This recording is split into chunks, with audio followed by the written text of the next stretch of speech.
Hello বন্ধুরা, অবশেষে সুদীপাকে সঙ্গে করে নিজের বাড়িতে পা দিল আদিত্য। তবে বাড়ির সবাই কি মেনে নিবে সুদীপাকে, তা জানতে হলে পুরো ভিডিওটি না টেনে একটি লাইক দিয়ে সম্পূর্ণ দেখতে থাকুন। আদিত্য ও সুদীপা গ্রামের সকলের কাছে বিদায় নিয়ে পা দেয় চৌধুরীর বাড়িতে, কিন্তু বাড়িতে সুদীপা পা দেওয়ায় বিরাট বড় ঝড় ওঠে চৌধুরী বাড়িতে। কেউ যেন মানতেই চায় না সুদীপাকে, এমনকি কেন এই বিয়েটা আদিত্য করলো সেটাও কেউ বুঝতে পারে না। তখন আদিত্য কিছু না বলে চুপচাপ দরজার মুখে দাঁড়িয়ে থাকে। ঠিক তখনই পরমা বাড়ির সবাইকে সমস্ত ঘটনা খুলে বলে আদিত্যর বিয়ের আসল রহস্য কি। আর এইদিকে কিন্তু বড়মা কিছুতেই মানতে পারছে না, কারণ সুদীপা হলো একটা সাধারণ গ্রামের মেয়ে, আর বড়মার পছন্দ হলো তাদেরই সমান সমান কোনো এক বড়লোক ঘরের পরমার মতো মেয়ে।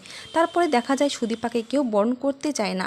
ঠিক তখনই পরমা সবাইকে বোঝায়, কারণ পরমা আদিত্যকে ভালোবাসলেও সুদীপা যে আদিত্যর বউ সেই ভেবে তার মনের ভেতরে সুদীপার ওপর কোনো রাগই কাজ করে না।